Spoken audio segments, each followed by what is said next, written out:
ಮಾವಿನ ಹಣ್ಣಿನ ಸೀಸನ್ನು ಅಂತ ಬಂದಮೇಲೆ ಪ್ರತಿಯೊಂದು ಅಡುಗೆಯಲ್ಲೂ ಕೂಡ ಮಾವಿನಕಾಯಿ ಅಥವಾ ಮಾವಿನ ಹಣ್ಣನ್ನು ಬಳಸಿ ಅಡುಗೆ ಮಾಡೋದು ವಾಡಿಕೆ ಆಗಿಬಿಡುತ್ತೆ. ಯಾಕೆ ಅಂದರೆ ಪ್ರತಿಯೊಂದು ಅಡುಗೆಯ ರುಚಿಯನ್ನು ಇಮ್ಮಡಿಗೊಳಿಸುತ್ತೆ, ರುಚಿಯನ್ನು ಅದ್ಭುತವಾಗಿ ಇರೋ ಹಾಗೆ ಮಾಡುತ್ತೆ. ಮತ್ತು ಮಾವಿನ ಹಣ್ಣು ಅಂದರೆ ಯಾರಿಗಿಷ್ಟ ಇಲ್ಲ ಹೇಳಿ. ಇವತ್ತಿನ ನಾನು ಒಂದು ಬ್ರೇಕ್ಫಾಸ್ಟ್ ರೆಸಿಪಿ ಕೂಡ ಈ ಮಾವಿನಕಾಯಿ ತುರಿಯನ್ನು ಬಳಸಿ ಮಾಡ್ತಾಯಿದ್ದೀನಿ. ಏನು ಅಂತ ನೋಡೋಣವಾ? ಸ್ವಾಗತ ಕೊಟ್ಟಿರೋದ ಅಭಿಮಾನಿಗಳಿಗೆಲ್ಲ ಸ್ವಾಗತ. ಹಾಗೆ ಯಾರೆಲ್ಲ ಇನ್ನೂ ಚಾನಲ್ಗೆ ಸಬ್ಸ್ಕ್ರೈಬ್ ಮಾಡ್ಕೊಂಡಿಲ್ಲ, ಸಬ್ಸ್ಕ್ರೈಬ್ ಮಾಡಿಕೊಂಡು ವಿಡಿಯೋನ ನೋಡಿ ಅಂತ ಹೇಳ್ತಾ ಇವತ್ತಿನ ವಿಡಿಯೋನ ಶುರು ಮಾಡ್ತಾಯಿದ್ದೀನಿ. ಇವತ್ತಿನ ಒಂದು ಸ್ಪೆಷಲ್ ಮಾವಿನ ಹಣ್ಣಿನ ಬ್ರೇಕ್ಫಾಸ್ಟ್ ರೆಸಿಪಿ ಏನು ಅಂತ ನೀವು ಯೋಚನೆ ಮಾಡ್ತಾಯಿದ್ದೀರಾ? ಇವತ್ತು ನಾನು ಮಾವಿನಕಾಯಿ ತುರಿಯನ್ನು ಬಳಸಿ ಅಕ್ಕಿ ರೊಟ್ಟಿಯನ್ನು ಮಾಡ್ತಾಯಿದ್ದೀನಿ. ಇದಕ್ಕೆ ನಾನು ಒಂದು ದೊಡ್ಡ ಕಪ್ಪಷ್ಟು ಅಕ್ಕಿ ಹಿಟ್ಟನ್ನು ತಗೊಂಡಿದ್ದೀನಿ. ಒಂದು 3/4 ಕಪ್ಪಷ್ಟು ಪಾಲಕ್ ಸೊಪ್ಪನ್ನು ನೀಟಾಗಿ ತೊಳೆದು ಸಣ್ಣದಾಗಿ ಹೆಚ್ಚಿಟ್ಕೊಂಡಿದ್ದೀನಿ. ಒಂದು 3/4 ಕಪ್ಪಷ್ಟು ಸಣ್ಣದಾಗಿ ಈರುಳ್ಳಿಯನ್ನು ಕಟ್ ಮಾಡಿ ಇಟ್ಕೊಂಡಿದ್ದೀನಿ. ಒಂದು ಅರ್ಧ ಮಾವಿನಕಾಯಿನ ಸಿಪ್ಪೆ ತೆಗೆದು ತುರಿದು ತೆಗೆದಿಟ್ಕೊಂಡಿದ್ದೀನಿ. ಒಂದು ಚಮಚದಷ್ಟು ಜೀರಿಗೆಯನ್ನು ಬಳಸ್ತಾ ಇದ್ದೀನಿ. ಒಂದು ಸಣ್ಣ ಕಪ್ಪಷ್ಟು ಕೊತ್ತಂಬರಿ ಸೊಪ್ಪನ್ನು ಕೂಡ ಇದಕ್ಕೆ ಬಳಸ್ತಾ ಇದ್ದೀನಿ. ಒಂದು 3-4 ಹಸಿಮೆಣಸಿನ್ಕಾಯಿನ ಸಣ್ಣದಾಗಿ ಕಟ್ ಮಾಡಿ ತೆಗೆದಿಟ್ಕೊಂಡಿದ್ದೀನಿ. ಬೆಳಗಿನ ಹೊತ್ತು ಎಷ್ಟೇ ಗಡಿಬಿಡಿ ಆಗಿದ್ದರೂ ಪರವಾಗಿಲ್ಲ, ತುಂಬ ಸುಲಭವಾಗಿ 10 ನಿಮಿಷದಲ್ಲಿ ಒಂದು ಅದ್ಭುತವಾಗಿ ರುಚಿಯಾಗಿರುವಂಥ ಬ್ರೇಕ್ಫಾಸ್ಟ್ ಮಾಡಬೇಕು ಅಂದರೆ ಈ ಥರ ಒಂದು ಅಕ್ಕಿ ರೊಟ್ಟಿಯನ್ನು ನೀವು ಕೂಡ ಟ್ರೈ ಮಾಡಿ. ಮೊದಲಿಗೆ ನಾನೊಂದು ದೊಡ್ಡ ಮಿಕ್ಸಿಂಗ್ ಬೌಲ್ಗೆ ಒಂದು ದೊಡ್ಡ ಕಪ್ಪಷ್ಟು ಅಕ್ಕಿ ಹಿಟ್ಟನ್ನು ಹಾಕ್ಕೊಂಡಿದ್ದೀನಿ. ಹಾಗೆ ಪಾಲಕ್ ಸೊಪ್ಪು, ಸಣ್ಣದಾಗಿ ಹೆಚ್ಚಿಟ್ಕೊಂಡಿರುವಂಥ ಈರುಳ್ಳಿ, ಒಂದು ಅರ್ಧ ಮಾವಿನಕಾಯಿ ತುರಿಯನ್ನು ಕೂಡ ಹಾಕೋತಾ ಇದ್ದೀನಿ. ಖಾರಕ್ಕೆ ತಕ್ಕಂತೆ ಹಸಿಮೆಣಸಿನ್ಕಾಯಿನ ಹಾಕ್ಕೊಂಡಿದ್ದೀನಿ. ನಾನಿಲ್ಲಿ 3-4 ಮೆಣಸಿನ್ಕಾಯಿ ತೊಗೊಂಡಿದ್ದೀನಿ. ಸ್ವಲ್ಪ ಖಾರ ಇಷ್ಟಪಡೋರು ಇನ್ನೂ ಹೆಚ್ಚಿಗೆ ಮೆಣಸಿನ್ಕಾಯಿನ ಬಳಸ್ಕೋಬೋದು. ಹಾಗೆ ಒಂದು ಸಣ್ಣ ಕಪ್ಪಷ್ಟು ಕೊತ್ತಂಬರಿ ಸೊಪ್ಪು, ಒಂದು ಚಮಚದಷ್ಟು ಜೀರಿಗೆಯನ್ನು ಹಾಕ್ಕೊಂಡಿದ್ದೀನಿ. ಈಗ ಇದಕ್ಕೆ ರುಚಿಗೆ ತಕ್ಕಷ್ಟು ಉಪ್ಪನ್ನು ಹಾಕ್ಕೊಳ್ಳೋಣ. ಈಗ ಒಂದು ಸಣ್ಣ ಸೀಕ್ರೆಟ್ ಟಿಪ್ಪನ್ನು ನಿಮಗೆ ಹೇಳ್ತೀನಿ. ರೊಟ್ಟಿನ ಗರಿಯಾಗಿ ಇಷ್ಟಪಡೋರು ಬೇಕಿದ್ದರೆ 1-2 ಚಮಚದಷ್ಟು ಕಡಲೆಕಾಯಿ ಬೀಜನ ಸಿಪ್ಪೆ ತೆಗೆದು ಕ್ರಷ್ ಮಾಡಿ, ಅಂದರೆ ತರಿಯಾಗಿ ಪುಡಿ ಮಾಡಿ ಇದಕ್ಕೆ ಮಿಕ್ಸ್ ಮಾಡ್ಕೋಬೋದು. ಇಲ್ಲ ಹುರುಗಡ್ಲೆ ಪುಡಿಯನ್ನು ಕೂಡ ಇದಕ್ಕೆ ಹಾಕೋಬೋದು. ಅದು ಅಡಿಷ್ನಲ್ ಟೇಸ್ಟನ್ನು ಕೊಡುತ್ತೆ. ಅದು ಆಪ್ಷನಲ್, ಇಷ್ಟ ಇದ್ದರೆ ಹಾಕೋಬೋದು, ಇಲ್ಲ ಸ್ಕಿಪ್ ಕೂಡ ಮಾಡ್ಕೋಬೋದು. ಈಗ ಹಿಟ್ಟನ್ನೆಲ್ಲ ಚೆನ್ನಾಗಿ ಮಿಕ್ಸ್ ಮಾಡಿಕೊಂಡು ಹೊಂದ್ಕೊಂಡ್ಮೇಲೆ ಇದಕ್ಕೆ ಸ್ವಲ್ಪನೇ ನೀರನ್ನು ಹಾಕಿ ರೊಟ್ಟಿ ಹಿಟ್ಟನ್ನು ನಾವು ಕಲಿಸ್ಕೋಬೇಕಾಗತ್ತೆ. ಹಿಟ್ಟು ತುಂಬ ನೀರಾಗಿ ಕಲಿಸ್ಬಾರ್ದು, ತುಂಬ ಗಟ್ಟಿಯಾಗಿ ಕೂಡ ಇರಬಾರ್ದು. ನೀರನ್ನು ನೋಡಿಕೊಂಡು ಹದನಾಗಿ ಸ್ವಲ್ಪನೇ ಹಾಕೋತಾ ಕಲಿಸ್ಕೋಬೇಕಾಗತ್ತೆ. ಹಿಟ್ಟು ಈ ಹದದಲ್ಲಿ ಇರಬೇಕು. ಸ್ವಲ್ಪ ಹಿಟ್ಟನ್ನು ತಗೊಂಡು ಈ ಥರ ಉಂಡೆ ಮಾಡಿದಾಗ ಸಾಫ್ಟಾಗಿ ಕೂಡ ಇರಬೇಕು. ಹಾಗೆ ಉಂಡೆ ಮುರಿಬಾರ್ದು. ಆ ಥರ ಒಂದು ಹದ ಮಾಡಿ ಕಲಿಸ್ಕೋಬೇಕು. ಮುಚ್ಚಳನ ಮುಚ್ಚಿ ಹಿಟ್ಟನ್ನು ಒಂದು 5 ನಿಮಿಷ ಪಕ್ಕಕ್ಕೆ ಇಡ್ತೀನಿ. ಅದು ನೆನೆಯಲಿ. ಅಷ್ಟರಲ್ಲಿ ನಾವು ಒಂದು ತವಾನ ರೆಡಿ ಮಾಡ್ಕೊಳ್ಳೋಣ. ನಾನಿಲ್ಲಿ ಒಂದು ಕಬ್ಬಿಣದ ತವಕ್ಕೆ 1 ಸ್ಪೂನ್ನಷ್ಟು ಎಣ್ಣೆಯನ್ನು ಹಾಕಿ ಎಣ್ಣೆನ ಚೆನ್ನಾಗಿ ಸ್ಪ್ರೆಡ್ ಮಾಡಿ ಹರಡ್ಕೋಬೇಕಾಗತ್ತೆ. ಸೊ ಈ ರೀತಿ ಗ್ರೀಸ್ ಮಾಡಿ ನಾವು ರೊಟ್ಟಿಯನ್ನು ತಟ್ಟೋದ್ರಿಂದ ರೊಟ್ಟಿ ಒಂದು ಮುರಿಯಲ್ಲ ಮತ್ತು ಗರಿಯಾಗೂ ಕೂಡ ಬರುತ್ತೆ. ಎಷ್ಟು ಅಗಲ ಬೇಕಾದರೂ ನೀವು ತಟ್ಕೋಬೋದು.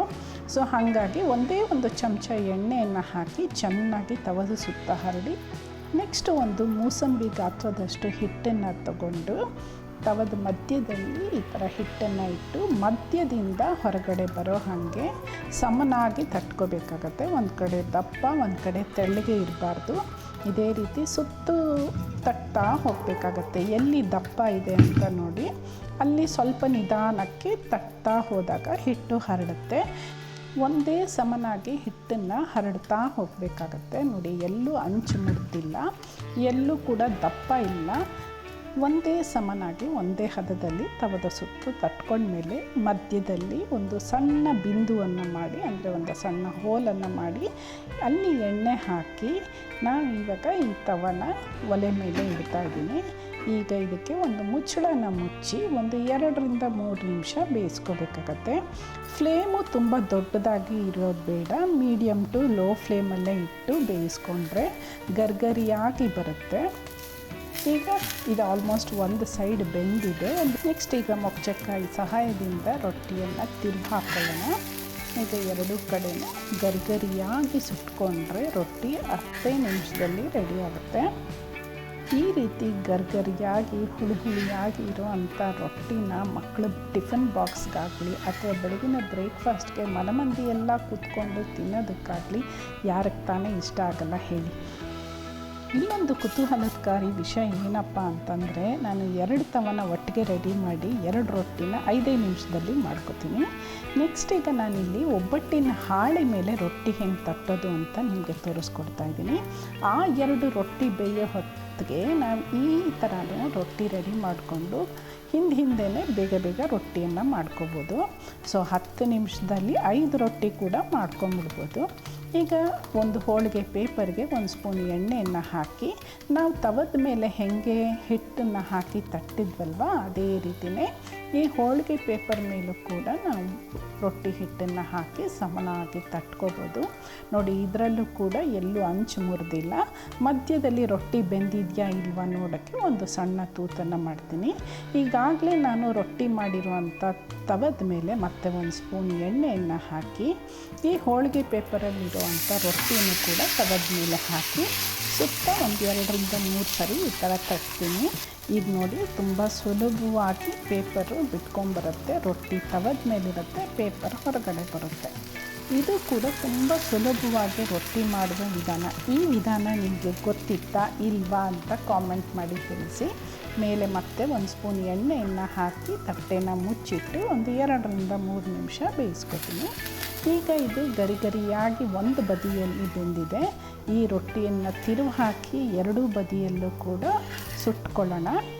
ನಾನಿಲ್ಲಿ ರೊಟ್ಟಿಗೆ ಎಣ್ಣೆಯನ್ನು ಹಾಕಿ ಸುಟ್ಕೊತಾ ಇದ್ದೀನಿ. ನಿಮಗೇನಾದರೂ ಇನ್ನೂ ರುಚಿ ಜಾಸ್ತಿ ಬೇಕು ಅನ್ನೋದಾದರೆ ತುಪ್ಪನ ಕೂಡ ಹಾಕಿ ನೀವು ರೊಟ್ಟಿನ ಸುಟ್ಕೋಬೋದು. ಇನ್ನು ಗರಿಯಾಗೂ ಕೂಡ ಬರುತ್ತೆ, ಮತ್ತಷ್ಟು ರುಚಿಯನ್ನು ಕೂಡ ಹೆಚ್ಚಿಸುತ್ತೆ. ನಾನಿವತ್ತು ಮನೆ ಮಂದಿಗೆಲ್ಲ ರುಚಿಯಾಗಿರುವಂಥ ಮಾವಿನಕಾಯಿ ರೊಟ್ಟಿನ 10 ನಿಮಿಷದಲ್ಲಿ 8-10 ರೊಟ್ಟಿನ ರೆಡಿ ಮಾಡಿದ್ದೀನಿ. ಗರಿಯಾಗಿರೋ ಅಂಥ ಮಾವಿನಕಾಯಿ ಮಸಾಲೆ ರೊಟ್ಟಿನ ನಮ್ಮನೆಯವ್ರಿಗೆಲ್ಲರೂ ಇಷ್ಟಪಟ್ಟು ತಿಂತಾರೆ. ಜೊತೆಗೆ ಮಾವಿನಕಾಯಿ ಚಟ್ನಿ, ಸ್ವಲ್ಪ ತುಪ್ಪ ಇಟ್ಬಿಟ್ರಂತೂ ಊಟನೇ ಬೇಡ, ಬರೀ ರೊಟ್ಟಿನೇ ತಿಂತೀನಿ ಅಂತ ಹೇಳ್ತಾರೆ. ನಿಮಗೂ ಕೂಡ ಈ ವಿಡಿಯೋ ಇಷ್ಟ ಆಗಿದೆ ಅಂತ ನಾನು ಅಂದ್ಕೊಂಡಿದ್ದೀನಿ. ಇಷ್ಟ ಆಗಿದ್ದರೆ ಮರಿದಿರ ಒಂದು ಲೈಕನ್ನು ಕೊಡಿ, ನಿಮ್ಮ ಫ್ರೆಂಡ್ಸ್ ಜೊತೆಗೂ ಶೇರ್ ಮಾಡಿ. ಮರಿದಿರ ಸ್ವಾದ ಕುಟೀರ ಚಾನೆಲ್ಗೂ ಕೂಡ ಸಬ್ಸ್ಕ್ರೈಬ್ ಮಾಡ್ಕೊಳ್ಳಿ. Thanks for watching.